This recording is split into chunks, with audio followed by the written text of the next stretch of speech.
చెప్తున్నారు. అలాగే వైఎస్ఆర్ కాంగ్రెస్ పార్టీ అధికార ప్రతినిధి వెంకటేశ్వర రెడ్డి గారేమో ఏవి జరగలేదు, అంతా స్కీములు అని చెప్పేసి వారు చెప్తున్నటువంటి పరిస్థితి. మరి ఏంటి న్యూట్రల్గా మీరేం చెప్తారు? వాస్తవాలు మీరన్నా చెప్పేటటువంటి అవకాశం ఉందా? ఏది నిజం ఏది వాస్తవం అనేది కొంచెం చెప్తే బాగుంటుంది. అసలు ఏం జరుగుతుంది ఆంధ్రప్రదేశ్లో? సార్ మొదట గుడ్ మార్నింగ్ అండి అందరికీ. మా సోదరి కీర్తన గారు చెప్పారు, పాదయాత్ర వెంకటేశ్వర గారి ఏజ్ అంతా, ఆయన మాట్లాడే మాటలంతా. అది కరెక్టే. కొంచెం ఒక మాట మనం మాట్లాడే ముందు ఒకటికి రెండు సార్లు చెక్ చేసుకొని మాట్లాడితే బాగుంటుంది. కనీసం ఫస్ట్ పాదయాత్ర వెంకటేశ్వర గారు రిప్లై ఇచ్చి ఆ తర్వాత కూటమి ఉన్న నాయకులు రిప్లై ఇస్తారండి. పాదయాత్ర వెంకటేశ్వర గారు ఒక మాట మాట్లాడారు. ఏంటంటే జగనన్న కారు కింద పడి ఒకతను చనిపోయాడు కదా, అది ఏ వీడియో ఏదో ఆర్టిఫిషియల్ ఇంటెలిజెంట్ ద్వారా అది క్రియేట్ చేసింది, జనాలు మభ్య పెడుతున్నారు అన్నారు. అది వాస్తవమే అని మీ సాక్షియే ఒప్పుకుంది. ఒప్పుకున్న తర్వాత కూడా మీరు బయటకు వచ్చి అంటే ఎలా సార్? ఇంకా నయం, అంబాటి రాంబాబు గారు మాట్లాడిన ఆడియో కాల్ కానీ, లేదంటే గోరంట్లు మాట్లాడిన వీడియో కాల్ కానీ, ఇంకా ఏ వీడియో అని చెప్పలేదు సార్. కనీసం చెప్పారు బాబు, అదే చెప్పారా? చెప్పారు మమ్మల్ని దానికి బలి చేసి. అవి చెప్పినా దానివల్ల ఎవరికి నష్టం లేదు. అవి చెప్పినా దానివల్ల ఎవరికి నష్టం లేదు. ఇక్కడ ఒక ప్రాణం తీశారు, దానివల్ల నష్టం ఉంది. దానివల్ల రెస్పాన్సిబిలిటీ తీసుకోవాల్సింది జగన్మోహన్ రెడ్డి గారు. కనీసం రెస్పాన్సిబిలిటీ కూడా తీసుకోవాలా. నిన్న కాక మొన్న వాళ్ళని పిలిపించి ఏదో 2-3 ముద్దులు పెట్టారనుకుంటా. ముద్దులు పెట్టి ఒక 10 లక్షల రూపాయలు నష్టపరిహారం ఇచ్చారనుకుంటా. నాకు తెలియదు ఏంటంటే వైసీపీ కార్యకర్త వాల్యూ ఈ రాష్ట్రంలో 10 లక్షలు మాత్రమే అని వైఎస్ జగన్మోహన్ రెడ్డి గారు చెప్పగానే చెప్పారు. ఇంకొద్దాం, పొద్దుకులు వాళ్ళ మీద ఎక్కితే బాగోదులేండి, కూటమికి వద్దాం. సార్ ఫస్ట్ వన్ ఏంటంటే, నేను ఫ్రీ అనే దానికి ఫస్ట్ అగైనెస్ట్ సార్. కానీ నేను మాట్లాడాలి కాబట్టి మా పార్టీ తరఫున నేను మాట్లాడుతున్నా, కాంగ్రెస్ పార్టీ తరఫున.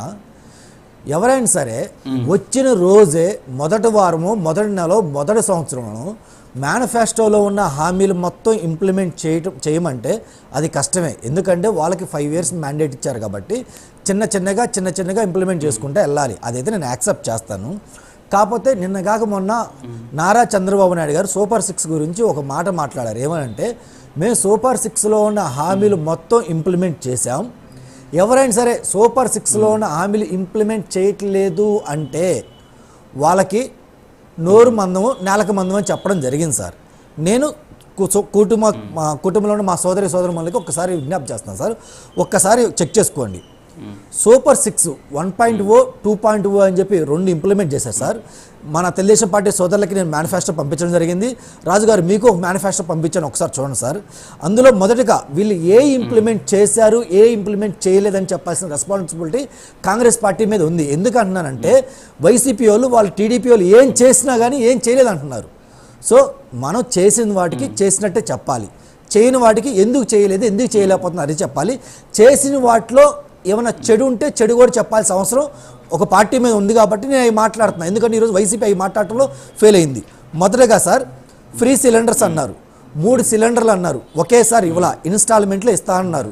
సరే ఓకే, అది యాక్సెప్ట్ చేద్దాం అండి. నెక్స్ట్ అదే సార్ నేను అలా సార్ నేను యాక్సెప్ట్ చేస్తున్నా అని చెప్పా, నెక్స్ట్ వన్ వచ్చేసి తల్లికి వందనం అన్నారు సార్. ఇందాక మా సోదరి కీర్తన గారు చెప్పారు.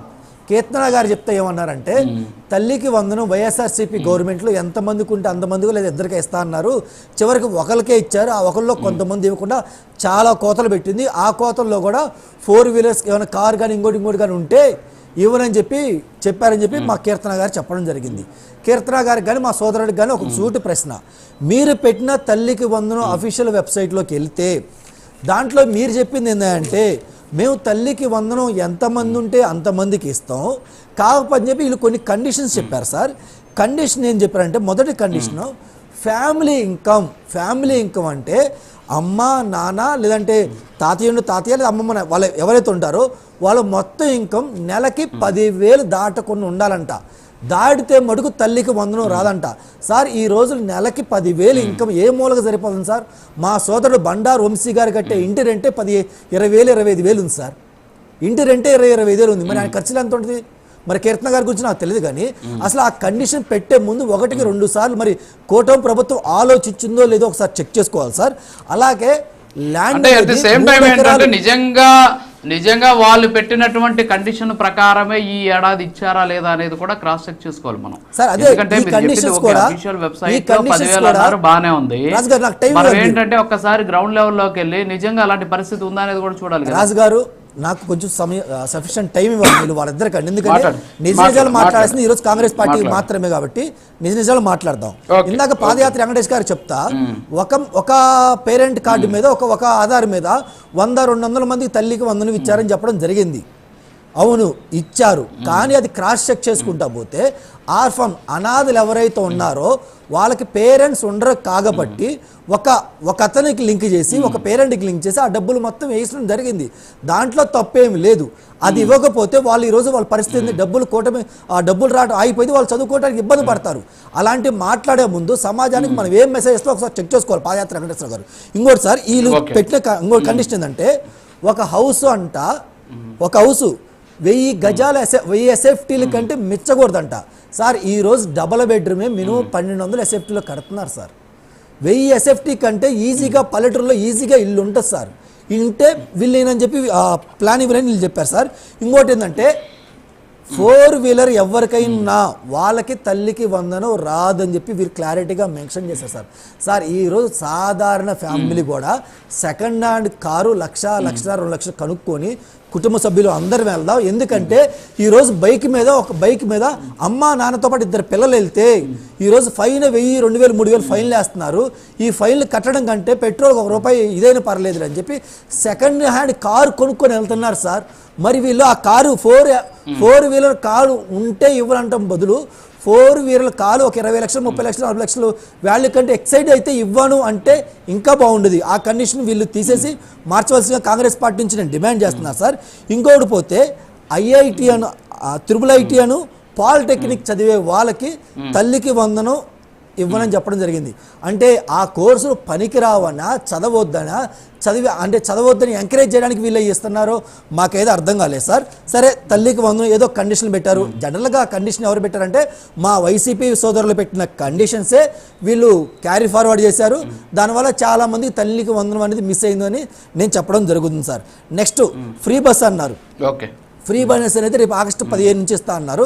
అది మనం వదిలేద్దాం. సో వీళ్ళు సూపర్ 6లో ఇంప్లిమెంట్ చేసింది ఏంటంటే సిలిండర్, స్కూల్కి తల్లికి 100 ఒకటి, నెక్స్ట్ ఫార్మర్స్కి అన్నారు అది కొంత ఇచ్చారు, రిమైనింగ్ ఇన్స్టాల్మెంట్లు ఇస్తా అన్నారు, అది కూడా చూడాలి. ఇంకపోతే ఫ్రీ బస్సు. సో వీళ్ళు ఇంప్లిమెంట్ చేసింది ఇప్పటిదాకా 4 మాత్రమే, మిగిలిన ఇంకా ఉన్నాయి సార్ సూపర్ 6లో. ఏంటంటే నిరుద్యోగ భృతి ప్రతి కుర్రవాడికి 3,000 ఇస్తా అన్నారు, లేదా జాబ్ ఇస్తా అన్నారు. సో 5 years ఉంది కాబట్టి ఎన్ని కంపెనీలు వస్తాయిందో మనం చూద్దాం, నో ప్రాబ్లం సార్. దాంట్లో ఇంకొకటి ఉంది సార్, మహిళలకి ప్రతి మహిళలకి వయసు కూడా మెన్షన్ చేశారు. 19 సంవత్సరాల నుంచి 59 సంవత్సరాలు బిట్వీన్ ఉన్న ప్రతి మహిళలకి నెలకి 1,500, సంవత్సరానికి 18,000 ఇస్తా అన్నారు సార్. దాని గురించి నారా చంద్రబాబు నాయుడు గారిని అడిగితే నేను ఇది తీసుకెళ్ళి P4లో లింక్ చేశాను. సో అది అసలు మీరు అడగొద్దని చెప్పేసి డైరెక్ట్గా ఇండైరెక్ట్గా చేతులు పైకెత్తారు. అంటే సూపర్ 6లో అది ఇంప్లిమెంట్ చేయటం లేదు అని క్లియర్గా ఈ రోజు మనకు అర్థమైంది సార్. అంటే ఓవరాల్ గా మీరు చెప్పే దాన్ని బట్టి చూస్తుంటే ఏడాదిలో సూపర్ 6లో 4 హామీలు నెరవేర్చారంటారు. మొదటి సంవత్సరంలోనే 4 హామీలు నెరవేర్చారు. ఇంకా ఉంటే మనం అంతసేపు మాట్లాడేదానికి టైం లేదు. రాజుగారు ఒక్క విషయం అండి, సూపర్ 6లో ఇంకొక విషయం అండి, సూపర్ 6లో ఇంకోటి చెప్పారు వీళ్ళు. ఏంటంటే సూపర్ 6లో ప్రతి ఇంటికి కుళాయి పెట్టి తాగునీరు ఇస్తా అన్నారు. మరి వంశీ గారి ఇంటికి, కీర్తన గారి ఇంటికి వచ్చిందో లేదో ఒకసారి చెప్పాలి. ఎందుకంటే సూపర్ 6లో వీళ్ళు పెట్టిన హామీయే, వీళ్ళు ఇంప్లిమెంట్ చేసిన హామీయే, అది ఒక్కసారి చెక్ చేసుకోవాలి మేనిఫెస్టోలో. ఎందుకంటే రాయలసీమ సైడ్ చూసినా కానీ, మా ఏరియా మా పల్నాడులో చూసినా కానీ, బొల్లాపల్లి మండలం ఒక మండలం ఉంటే ఇంతవరకు త్రాగునీరు లేక 2-3 ఊర్లు అవతలకెళ్ళి తాగునీరు తెచ్చుకునే పరిస్థితి ఈరోజు ఉంది సార్. మరి ఇది కూడా సూపర్ 6లో భాగమే. ఇంప్లిమెంట్ ఇంకా స్టార్ట్ కూడా చేయాల, ఇంకా కంప్లీట్ కాకముందే మరి నారా చంద్రబాబు నాయుడు గారు అది ఎలా చెప్తారు సార్? ఇంకా పోతే సార్ ప్రతి ఒక్క ఎంప్లాయ్మెంట్, ప్రతి ఒక్క చిన్న ఏదైతే కంపెనీ పెట్టుకుంటారో పథకాలంటే 6 మెయిన్ పథకాలు, నవరత్నాలు